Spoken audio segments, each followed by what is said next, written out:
Je m'appelle Alena Carter. La plupart des gens m'appellent Lena. J'ai 35 ans, je suis responsable de la paix et de la conformité. Et pendant que les chirurgiens m'opéraient pour une appendicite perforée, chaque personne de ma famille a choisi le dîner de remise de diplôme de mon jeune frère plutôt que l'hôpital. Quand j'ai ouvert les yeux en salle de réveil, le plafond au-dessus de moi continuait à entrer et sortir de mon champ de vision. Un moniteur pulsait à côté du lit. Ma gorge brûlait à cause du tube respiratoire et chaque tentative de mouvement provoquait une douleur profonde dans mon abdomen. Pendant plusieurs secondes, je ne me souvenais plus où j'étais. Puis la douleur a tout ramené. Les urgences, les scanners. Un chirurgien expliquant que l'infection se propageait et qu'il ne pouvait pas attendre. Marisol me serrant la main pendant que les infirmières me préparaient pour l'opération.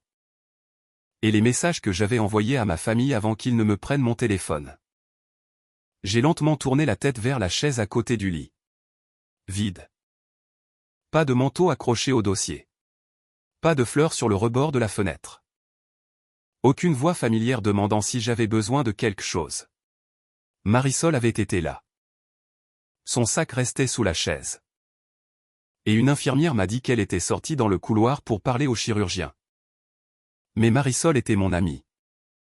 Je cherchais ma famille. Mon père savait où j'étais. Ma mère savait. Mon frère Calb savait. Ma tante Sheila et mon cousin Aaron aussi.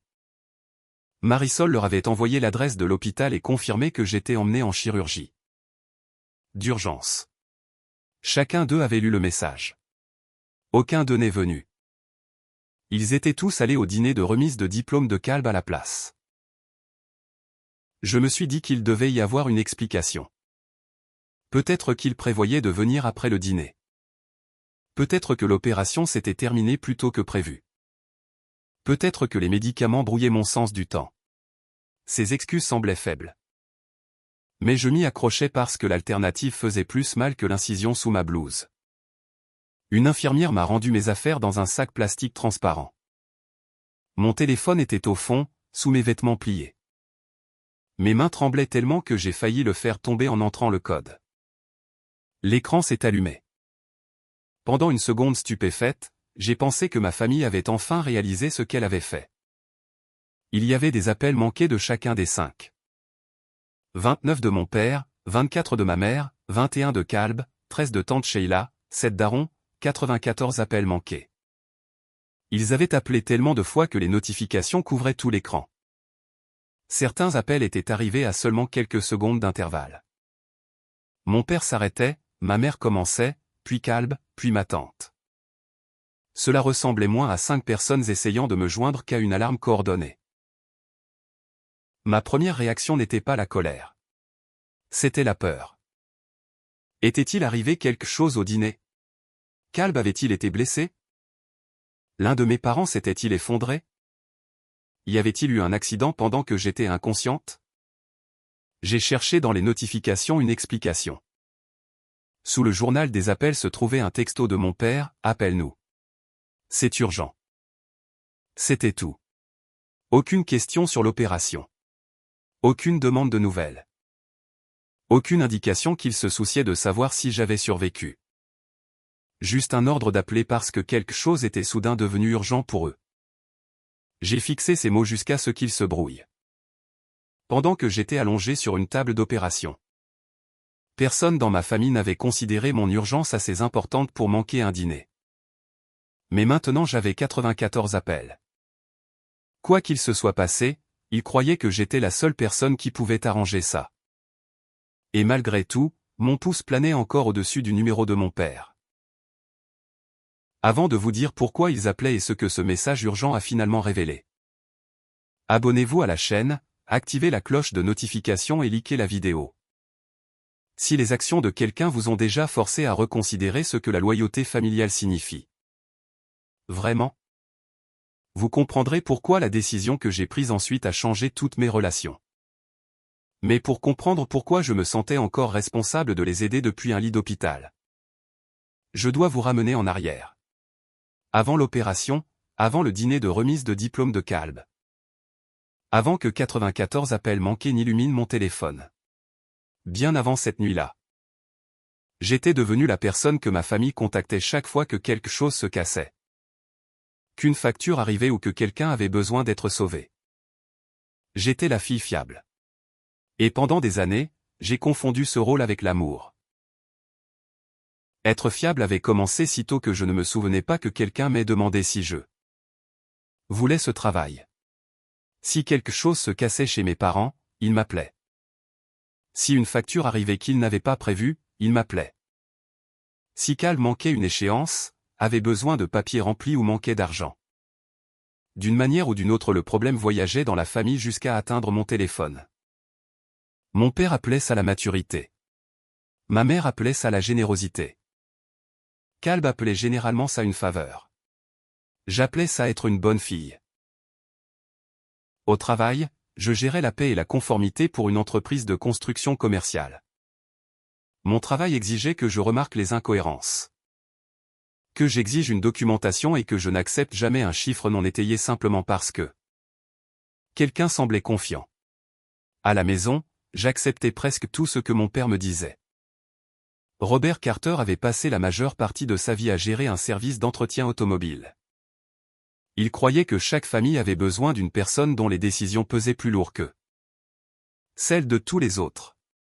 Dans notre famille, cette personne était lui, du moins officiellement. En pratique, papa prenait les décisions et m'appelait chaque fois que ces décisions nécessitaient de l'argent. Maman était plus douce. Diane travaillait dans le bureau d'une école publique et détestait les confrontations.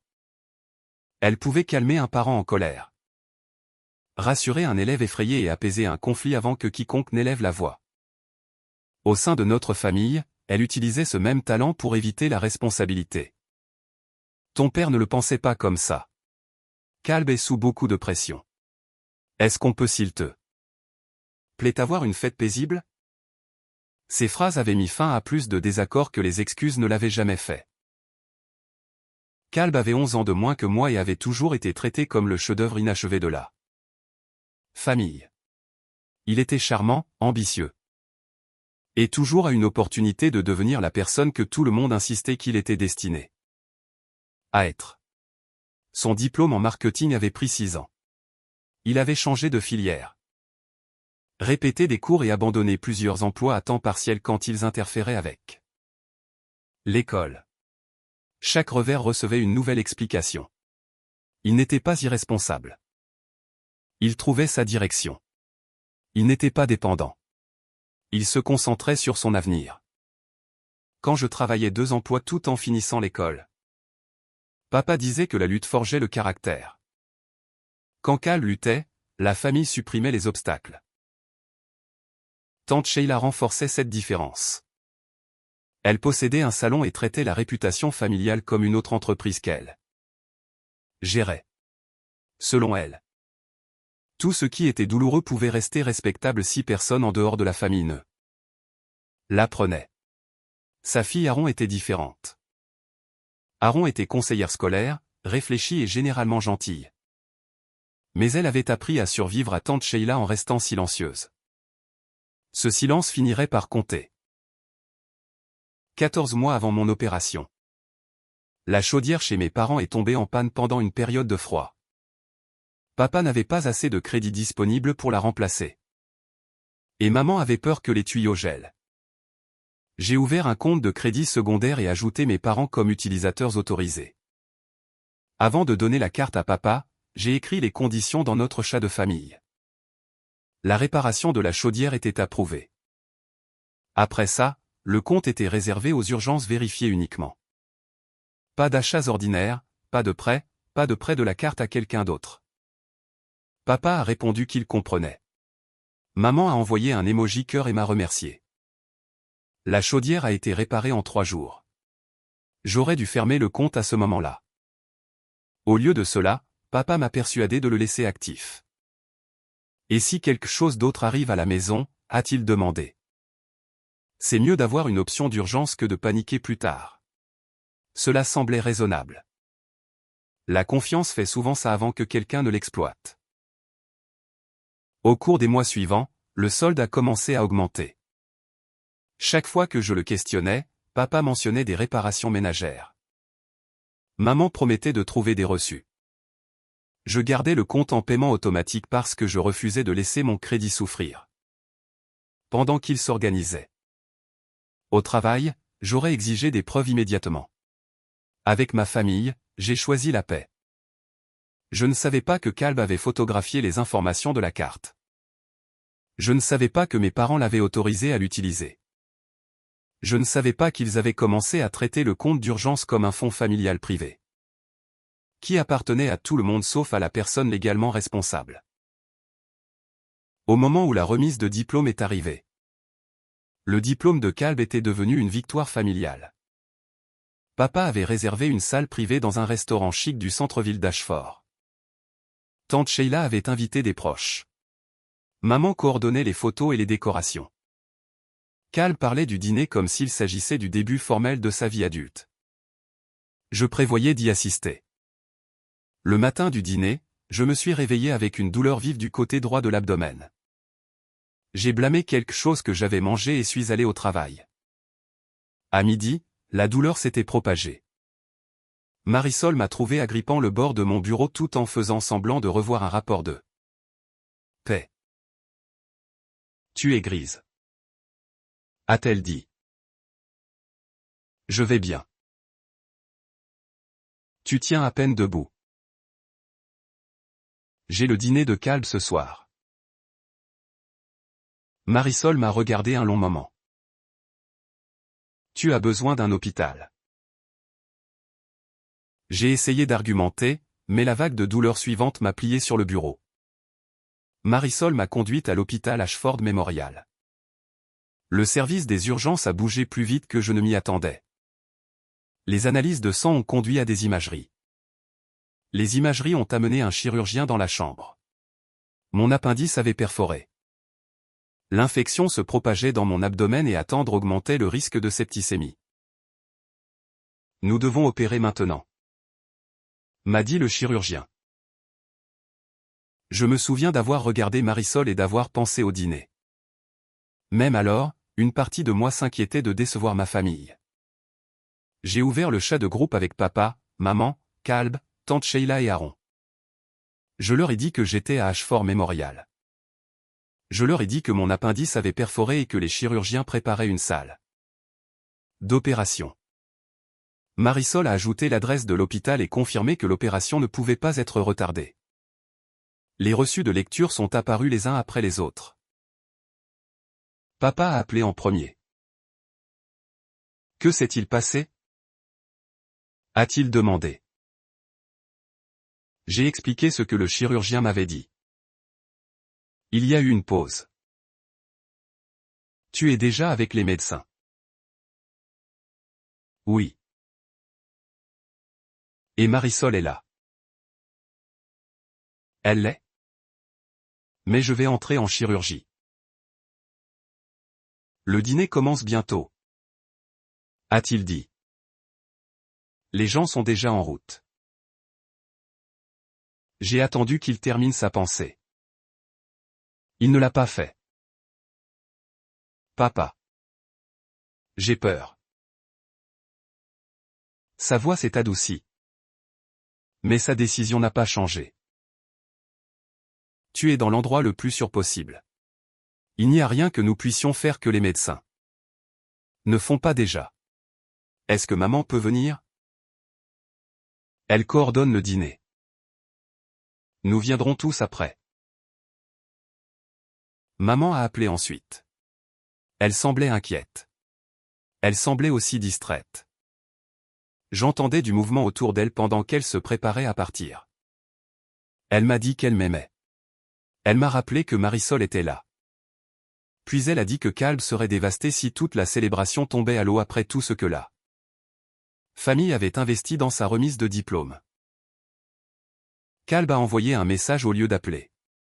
Il a dit qu'il était désolé que je sois malade. Puis il a demandé si je pensais être sorti à temps pour les rejoindre plus tard.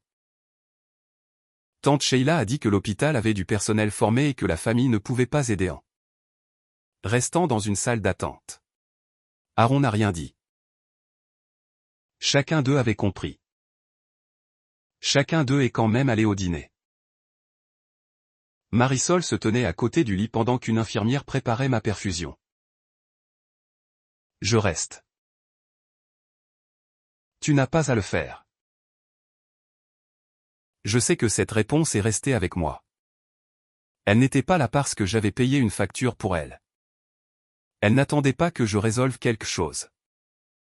Elle restait parce que j'avais peur et qu'elle ne voulait pas que je sois seul. Une infirmière a placé mon téléphone avec mes affaires. Les portes de la salle d'opération se sont fermées. La prochaine chose dont je me souviens est la salle de réveil. Le moment où j'ai commencé cette histoire, la chaise vide, le téléphone rendu. Les 94 appels manqués et le message de mon père m'ordonnant d'appeler parce que quelque chose était devenu urgent. Ma main tremblait encore quand j'ai appuyé sur son numéro.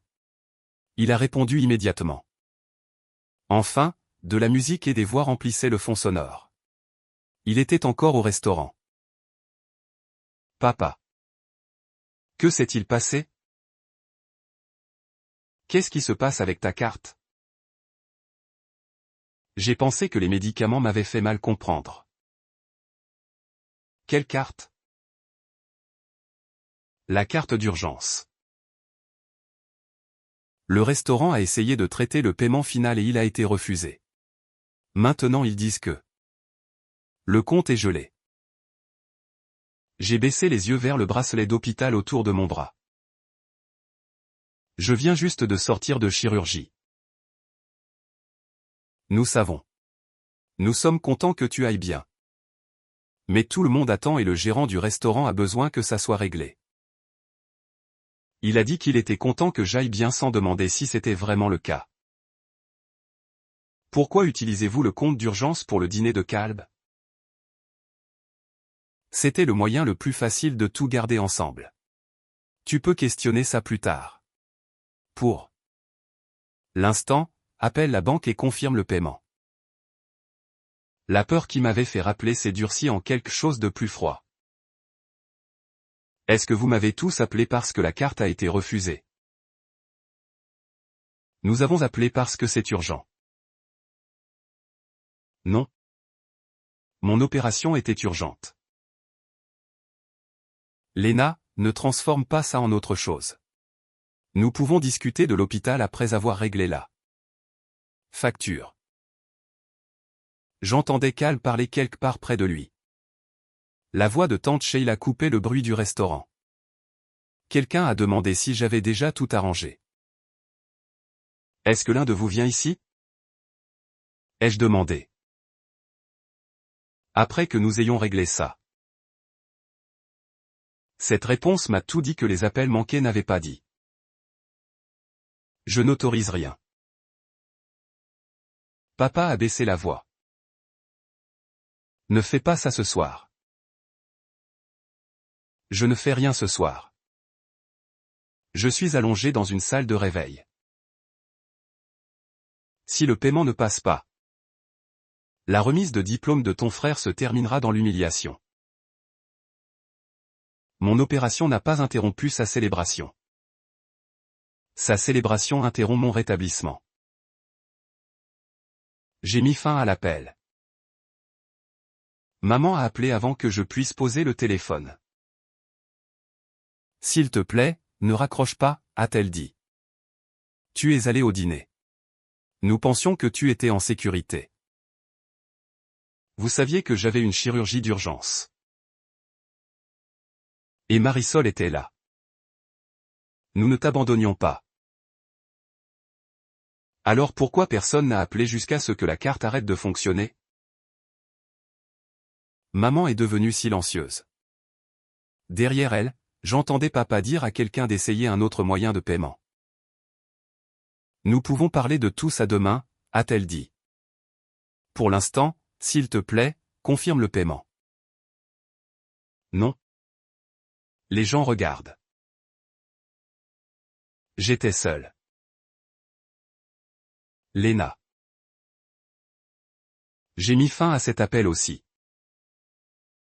Calb a essayé ensuite. Il a insisté sur le fait que le dîner était censé être un cadeau familial. Il a dit que papa avait approuvé la carte et qu'il croyait que je le savais. Je lui ai demandé pourquoi il n'avait pas appelé avant l'opération. Il a dit qu'il se préparait. Puis il m'a dit que le paiement refusé ruinait ce qui aurait dû être l'une des nuits les plus fières de sa vie. J'ai regardé la perfusion dans mon bras et le bandage frais sous ma blouse. Alors souviens-toi qu'il a ruiné. Ai-je dit? Parce que ce n'était pas moi. Tante Sheila a laissé 2 messages m'accusant de punir toute la famille pour un malentendu. Aaron n'en a laissé aucun. Une infirmière est entrée et a vu le téléphone dans ma main. Tu as besoin de te reposer. J'aurais dû écouter. Au lieu de cela, j'ai ouvert mon application bancaire. Le compte d'urgence montrait une mise en attente de sécurité. En dessous se trouvaient des transactions que je ne reconnaissais pas. Paiement de frais de scolarité, réparations automobiles, électronique, dépôt de voyage. Dépenses de remise de diplôme, charges de restaurant. Plus je faisais défiler, plus il devenait difficile de respirer. Marisol est revenue et m'a trouvé fixant l'écran. Que s'est-il passé? Je lui ai tendu le téléphone. Elle a lu en silence. Ils ont utilisé la carte d'urgence. Pour combien? Je ne sais pas encore. Marisol a placé le téléphone sur le plateau. Tu es sous médicaments. Verrouille-le si tu as besoin de te protéger. Mais ne les laisse pas te forcer à une décision financière ce soir. Elle ne m'a pas dit quoi faire. Elle m'a simplement rappelé que j'avais le droit de décider quand mon esprit était clair. J'ai utilisé l'application bancaire pour garder le compte gelé. Puis j'ai placé le téléphone face contre le plateau. Il a vibré contre le plateau pendant les 20 minutes suivantes. Le lendemain matin, alors que j'étais encore à l'hôpital, j'ai appelé la banque. Le représentant a confirmé que la grosse transaction du restaurant avait déclenché la mise en attente. Le système avait demandé une vérification, mais j'étais en chirurgie et n'avais jamais répondu. J'ai expliqué que je n'avais pas autorisé la charge du dîner. Le représentant a commencé à examiner le compte. Papa et maman étaient des utilisateurs autorisés. Calb ne l'était pas. Mais parce que des utilisateurs autorisés avaient permis à quelqu'un d'autre d'accéder aux informations de la carte. La banque ne pouvait pas promettre que chaque charge antérieure serait traitée comme une fraude ordinaire extérieure. Le compte était à mon nom jusqu'à ce que la responsabilité soit documentée. La dette était la mienne. Marisol a apporté mon ordinateur portable et nous avons examiné chaque relevé depuis la réparation de la chaudière. J'avais remarqué que le solde augmentait. Mais j'avais accepté les explications de mes parents sans exiger de reçu. Voir les transactions ensemble a détruit toutes les excuses que j'avais faites. Seule la dépense originale de la chaudière avait été approuvée. Au-delà, la famille avait utilisé 21 480 $. J'ai lu le nombre plusieurs fois. 21 480 $. La charge finale refusée du dîner n'était pas incluse. J'ai créé un tableur parce qu'organiser les preuves semblait plus sûr que de ressentir ce que les preuves signifiaient. J'ai séparé les transactions par date et par commerçant. J'ai marqué celles liées aux frais de scolarité de Calb, à son véhicule, à l'électronique, au projet de voyage et à la remise de diplôme. Puis je l'ai appelé. As-tu utilisé la carte d'urgence? Il a hésité. Papa a dit que c'était d'accord. Ce n'était pas ma question. Autre pause. Oui. Comment as-tu eu le numéro?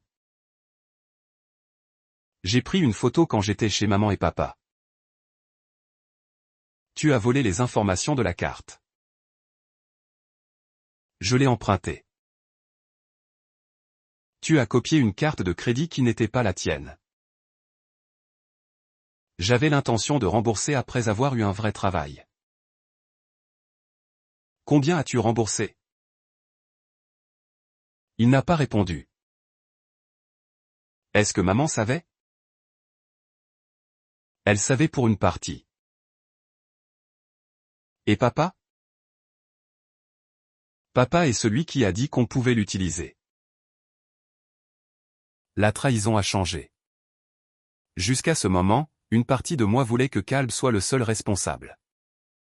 Un jeune frère impulsif aurait été plus facile à comprendre que deux parents permettant sciemment. Qu'il utilise mon nom. Papa a appelé quelques minutes plus tard. Tu interroges ton frère pendant que tout le monde est déjà bouleversé. As-tu donné à Calb la permission d'utiliser mon compte? Il était disponible pour les besoins familiaux. Il était disponible pour les urgences. Les frais de scolarité sont importants. Un voyage de remise. De diplôme n'est pas une urgence. Un restaurant n'est pas une urgence. Tu as toujours été capable de gérer ces choses mieux que le reste d'entre nous. C'était là. La chose la plus proche que mon père pouvait faire pour admettre ce qu'il avait fait était de décrire ma capacité à survivre. Tu savais qu'il avait copié la carte. Je savais qu'il l'utilisait. Tu m'as laissé payer le solde. Nous allions te rembourser quand Calb commencerait à travailler. Tu ne m'as pas demandé. Tu aurais dit non. Sa réponse était calme, pas honteuse, pas confuse. Il avait su que le consentement importait. C'est pourquoi il avait évité de le demander. L'hôpital m'a autorisé à sortir plus tard ce jour-là. Marisol m'a emmené à son appartement parce que le chirurgien avait dit que je ne devais pas être seul pendant la première phase du rétablissement. Ma famille n'est toujours pas venue à l'hôpital. Papa a dit que la crise du restaurant avait gardé tout le monde dehors tard. Maman a dit qu'elle était épuisée. Calb a dit qu'il avait besoin de temps pour digérer ce dont je l'avais accusé. Marisol m'a aidé à m'installer dans sa chambre d'amis et à disposer mes médicaments à côté du lit. Ce soir-là, papa a commencé à exercer une pression. Il a dit qu'une contestation formelle pouvait nuire aux perspectives d'emploi de Calb. Il a dit que les membres de la famille n'impliquaient pas les banques et les avocats dans des désaccords privés. Il a dit que le compte avait été ouvert pour la famille et que je changeais soudainement le sens. Parce que mes sentiments étaient blessés. Je lui ai envoyé le message original contenant les conditions, urgence uniquement. Il a répondu que le langage légaliste n'avait pas sa place entre parents. Maman a appelé en pleurant. Elle a admis qu'elle savait que Calb utilisait le compte mais a dit qu'elle croyait que les dépenses étaient temporaires. Il avait honte de te demander, a-t-elle expliqué. Alors il a copié la carte à la place. Ton père a dit que ça irait. Et tu l'as cru. Je voulais que Calb finisse l'école sans se sentir comme un fardeau. J'ai pressé ma main contre le bandage pendant qu'une autre vague de douleur me traversait. Qu'est-ce que tu voulais que je ressente? Maman a arrêté de pleurer. J'ai continué. Quand Marisol t'a dit que mon appendice avait perforé. As-tu envisagé de venir? Bien sûr que oui. Pourquoi ne l'as-tu pas fait? Ton père a dit que tu étais avec des médecins. Calb était déjà ému et tout le monde attendait au restaurant. J'avais besoin de ma mère. Tu avais Marisol. J'avais besoin que tu me choisisses. Maman a commencé à expliquer que le dîner avait été planifié depuis des mois. La réservation ne pouvait pas facilement être déplacée. Des proches avaient voyagé. Calb ne graduerait qu'une fois. Chaque phrase confirmait qu'elle avait compris le choix. Elle voulait simplement que je croie que ça n'aurait pas dû faire mal. Calb a appelé le lendemain matin. Il m'a dit que je le traitais comme un criminel. Je lui ai dit que copier la carte de crédit d'une autre personne et dépenser des milliers de dollars sans permission n'était pas emprunté. Tu n'utilisais pas le compte. Ça ne veut pas dire qu'il est à toi. J'allais tout rembourser avec quoi? J'ai des entretiens. Tu as eu des projets avant. Ce n'est pas juste. Non. Ce que tu as fait n'était pas juste. Ceci est la documentation. Il a dit que le voyage de remise de diplôme avait déjà été réservé. L'annuler lui coûterait de l'argent. Il a dit que sa voiture était nécessaire pour les entretiens. Il a dit qu'un différend financier pourrait le suivre dans sa carrière avant même qu'elle ne commence. Chaque conséquence qu'il craignait lui appartenait.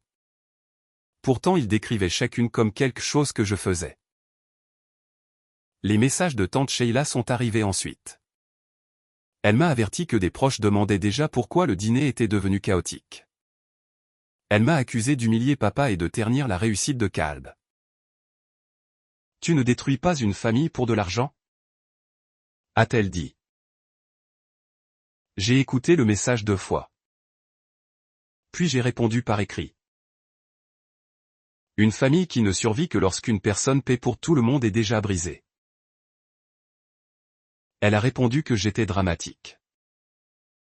Je l'ai bloquée. Aaron est restée silencieuse. Cela m'a dérangé plus que les insultes de tante Sheila. Aaron avait toujours compris plus qu'elle ne l'admettait. Elle savait ce que c'était d'être gérée par les attentes de Sheila. Si quelqu'un à ce dîner pouvait reconnaître ce qui se passait, je croyais que ce serait elle. Mais elle était allée avec eux. Elle m'avait appelé cette fois et elle n'avait pas demandé comment j'allais. Pendant 2 jours, je suis passé entre les médicaments contre la douleur, les relevés bancaires et les messages de proches qui voulaient le pardon avant d'avoir admis ce qui nécessitait d'être pardonné. Une partie de moi voulait encore que ça se termine rapidement. J'aurais pu appeler la banque et décrire tout comme autorisé. J'aurais pu continuer à payer le compte tout en acceptant une autre vague promesse familiale. Papa se serait calmé. Maman m'aurait remercié. Kalb serait parti pour son voyage de remise de diplôme. Il y aurait peut-être eu un dîner familial plus tard où tout le monde éviterait de discuter de l'hôpital. C'était ainsi que notre système survivait. J'absorbais les dommages et tout le monde appelait le silence la paix. Un soir, Marisol m'a trouvé fixant le formulaire de vérification de la banque. Si je fais ça, ai-je dit, je risque de les perdre tous. Marisol s'est assise en face de moi. Tu n'as pas à décider si tu leur pardonnes aujourd'hui. Qu'est-ce que je décide? S'ils sont autorisés à continuer à utiliser ton nom pendant que tu attends. J'ai regardé vers la porte de la chambre d'amis. Son appartement était calme. Personne ne criait. Personne n'exigeait que je prouve mon amour en acceptant une autre conséquence. Je ne sais pas qui je suis pour eux si j'arrête de tout réparer. L'expression de Marisol s'est adoucie. Peut-être que c'est ce que tu es sur le point de découvrir. Mon téléphone a vibré. Le message venait d'Aaron. Est-ce qu'on peut parler en privé? J'ai quelque chose que tu dois voir. J'ai attendu jusqu'au lendemain matin avant de l'appeler. Aaron a répondu en chuchotant. Je suis désolé. A-t-elle dit immédiatement. Pour quelle partie? Pour tout. Elle m'a dit que tante Sheila lui avait demandé de continuer à appeler après le refus de la carte. Tout le monde à table croyait que si assez de gens me contactaient, je finirais par répondre et autoriser le paiement. Savais-tu que j'étais en chirurgie? Oui. Le mot est venu sans excuse. Pourquoi n'es-tu pas venu? J'ai laissé les autres décider ce qui était normal. Cette réponse faisait mal. Mais elle était honnête. Aaron a continué. Il y avait un autre chat de groupe pour le dîner de remise de diplôme. Tu n'y étais pas incluse. Elle m'a envoyé des captures d'écran. Les premiers messages dataient d'avant le dîner. Papa a dit au groupe que je m'étais porté volontaire pour parrainer la célébration. Maman a discuté des dépenses qui pouvaient être placées sur le compte d'urgence. Calb a mentionné que le paiement final du restaurant serait traité après le repas. Personne n'a demandé si j'avais accepté. Il parlait comme si mon consentement était un détail administratif que papa pouvait fournir en mon nom. Puis je suis arrivé au message de l'hôpital. Maman avait demandé si l'un d'eux devait partir pour Ashford Memorial. Papa a répondu que Marisol était déjà avec moi et que les chirurgiens avaient la situation sous contrôle. Calb leur a demandé de ne pas annuler sa soirée.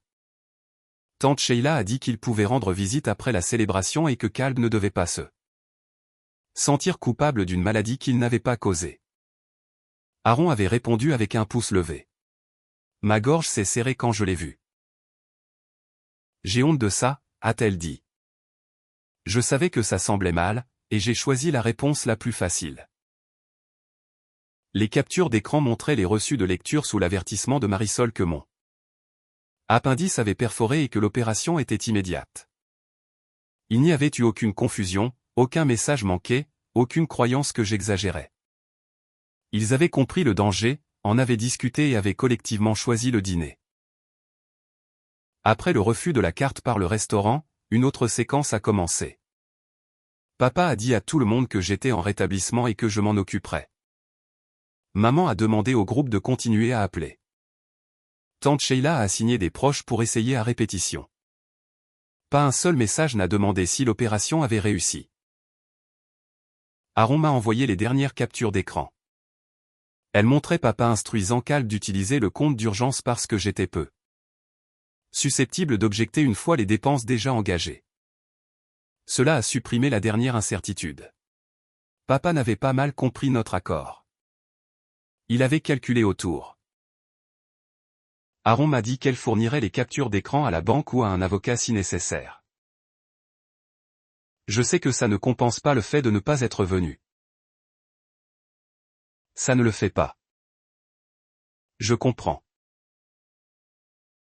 C'était la première excuse que quiconque dans ma famille avait offerte sans me demander immédiatement de réduire les conséquences. J'ai sauvegardé les preuves dans 3 endroits séparés. Puis j'ai ouvert le formulaire de la banque. J'ai confirmé que je n'avais pas autorisé les transactions de Calb ni le dîner de remise de diplôme. J'ai supprimé mes 2 parents en tant qu'utilisateurs. J'ai fermé leur accès, changé tous les mots de passe financier. Gelé mon crédit et mis fin aux transferts automatiques que j'envoyais pour aider aux dépenses ménagères. Puis j'ai contacté un avocat et préparé une demande écrite de restitution. Avant de l'envoyer, j'ai écrit un message à la famille. Je n'autoriserai pas la charge du restaurant ni ne représenterai mal les autres dépenses. Le compte d'urgence est fermé. Tous les paiements et transferts automatiques de ma part ont pris fin. Les communications futures concernant la dette doivent être par écrit. Si les 21 480 $ ne sont pas reconnus et remboursés via un accord documenté, je poursuivrai un jugement civil. Papa a appelé immédiatement. J'ai refusé. Il a rappelé. J'ai refusé aussi. Puis son message est apparu. Si tu fais ça, tu choisis l'argent plutôt que ta famille. J'ai fixé ça pendant plusieurs secondes avant de répondre. Tu as fait ce choix pendant que j'étais en chirurgie. J'ai mis la conversation en sourdine. C'était le moment où l'ancien système familial s'est terminé. Pas quand ils ont choisi le restaurant. Pas quand la carte a été refusée. Pas même quand j'ai découvert la dette. Il s'est terminé quand j'ai refusé de les protéger de ce qu'ils avaient choisi. Le restaurant n'a pas gardé tout le monde piégé indéfiniment. Les proches à table ont réparti ce qu'ils pouvaient sur leur carte personnelle. Papa a couvert le solde restant via un prêt à court terme. La photo de la remise de diplôme est quand même apparue en ligne. Calb se tenait au centre portant ses vêtements de diplômé. Papa et maman souriaient à ses côtés. La légende de tante Sheila décrivait la soirée comme une célébration de sacrifice, de persévérance et de famille.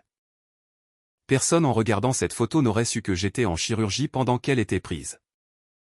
Personne n'aurait su que le paiement du dîner avait échoué parce qu'ils essayaient d'utiliser un compte appartenant à la fille absente.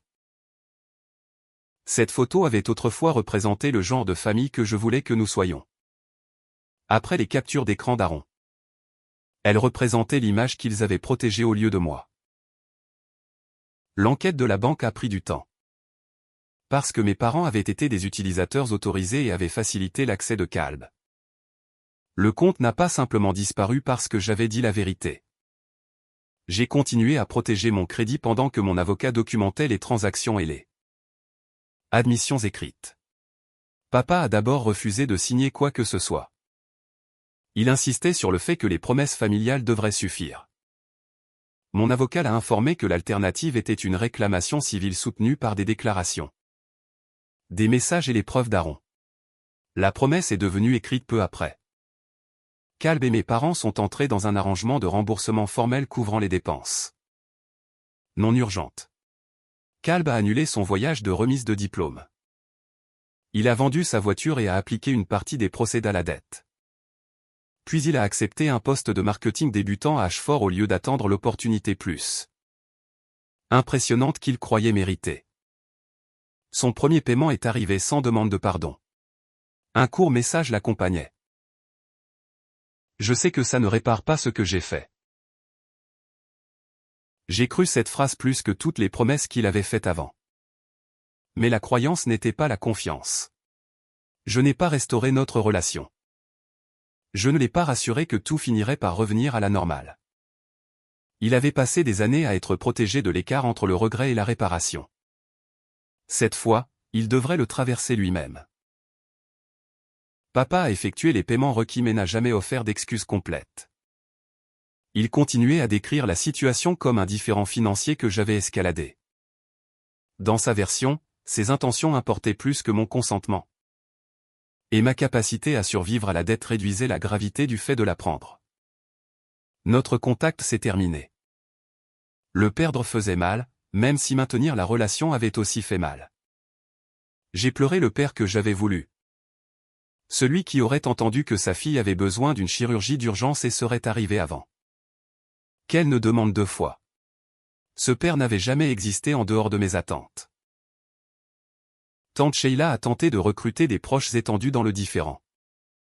Elle leur a dit que j'avais embarrassé Kalb, mis en danger la retraite de mes parents et était devenue froide à cause de ma carrière. Je n'ai lancé aucune contre-campagne. Quiconque demandait respectueusement recevait l'accord original du compte d'urgence et les messages prouvant ce qui s'était passé. Quiconque arrivait avec des accusations recevait le silence. Elle a finalement arrêté de me contacter parce qu'elle ne pouvait plus contrôler l'explication. Aaron a envoyé une excuse puis m'a donné de l'espace. Des semaines plus tard, je l'ai remercié pour les preuves. Notre relation n'est pas immédiatement revenue à ce qu'elle avait été. Nous avons échangé des messages occasionnels et j'ai observé si ses actions continuaient à correspondre à ses paroles. La réparation est devenue possible. Elle n'est pas devenue automatique. Maman était le seul membre de ma famille immédiate qui a tenté quelque chose de différent. Au début, elle continuait à envoyer des messages sur combien tout le monde était dévasté. Je ne leur répondais pas. Puis les messages ont changé. Elle a commencé une thérapie. Des mois après l'opération, elle m'a envoyé une lettre qui ne contenait aucune demande d'argent, de pardon ou de contact immédiat. Elle a admis qu'elle avait su pour les dépenses de Kalb. Elle a admis qu'elle avait permis à la certitude de papa de remplacer mon consentement. Elle a admis qu'elle avait choisi le dîner parce que décevoir Kalb et confronter Robert semblait plus dur que de me laisser avec Marisol. Le plus important. Elle a écrit que ma sécurité n'aurait pas dû dépendre du fait qu'une autre personne était déjà à mes côtés. Pour la première fois, elle n'a pas expliqué le mal. J'ai autorisé un contact écrit limité. C'était tout. Elle l'a respecté. J'ai appris qu'une limite n'avait pas besoin d'être permanente pour être réelle.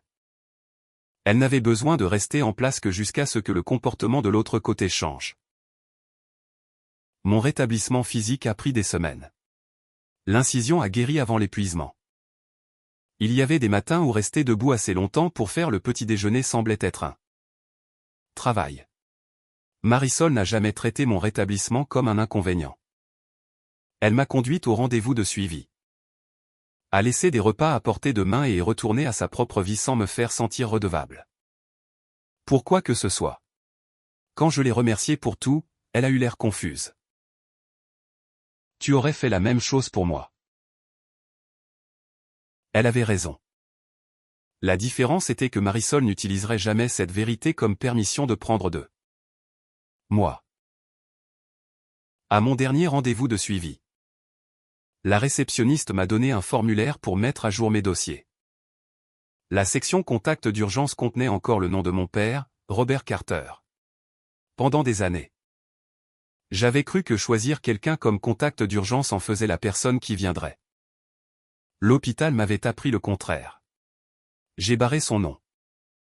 Dans l'espace vide, j'ai écrit Marisol Vega. Ce soir-là, Marisol et quelques personnes qui avaient régulièrement pris de mes nouvelles se sont réunies pour un repas calme. Pas de salle privée, pas de décorations élaborées, pas de discours sur le sacrifice familial. Juste de la nourriture. De la conversation et des gens qui étaient venus avant d'avoir besoin de quoi que ce soit de moi. Le formulaire de contact d'urgence complété reposait à côté de mon téléphone. Un message est arrivé pendant que nous mangions. Je ne l'ai pas saisi. J'ai retourné le téléphone face contre le plateau et suis retourné à la conversation. 94 appels manqués avaient autrefois ressemblé à la preuve que je comptais. Mais l'urgence n'était pas l'amour. Le besoin n'était pas la loyauté. Et être utile n'était pas la même chose qu'être choisi. Pour la première fois, le silence autour de mon téléphone ne ressemblait pas à un abandon. Il ressemblait à la paix.